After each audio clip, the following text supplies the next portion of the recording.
Discuss how classification system have undergone several changes over a period of time. हमें question में बताना है कि कैसे समय के साथ क्लासिफिकेशन सिस्टम में कई बदलाव हुए. The classification system keep on changing as new species are found and classified. Till now, the classification system has undergone several changes. तो जैसे जैसे न्यू स्पीशीज मिलते हैं उनका क्लासिफिकेशन होता है और क्लासिफिकेशन से क्लासिफिकेशन सिस्टम में चेंज आता है. अब तक क्लासिफिकेशन सिस्टम में बहुत ही बदलाव आ चुका है.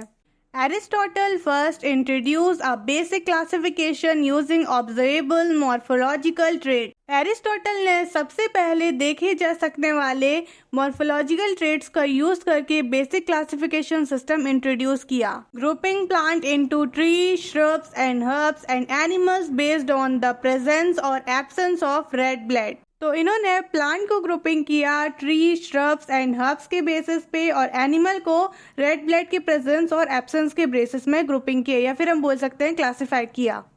Later, Linnaeus proposed the two-kingdom classification, dividing organism into Plantae and Animalia.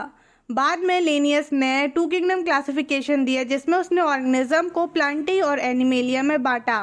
But this system lacked the ability of differentiate between eukaryotes and prokaryotes, unicellular and multicellular organisms, and photosynthetic and non-photosynthetic organisms. But ये system में हम prokaryote, यूकार्योट, unicellular, multicellular और photosynthetic, non photosynthetic organism को differentiate नहीं कर सकते थे.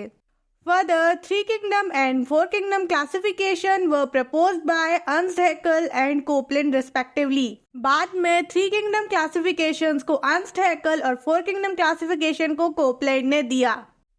Over time, R.H. Whitaker introduced a more comprehensive five-kingdom classification system, Monera, Protista, Fungi, Plantae, and Animalia, based on cellular structure, body organization, nutrition, reproduction, and phylogenetic relationship. समय के साथ R H. Whittaker ने cellular structure, body organisation, nutrition, reproduction and phylogenetic relationship के basis पे five kingdom classification system दिया जिसमें Monera, Protista, fungi, Plantae and Animalia included है.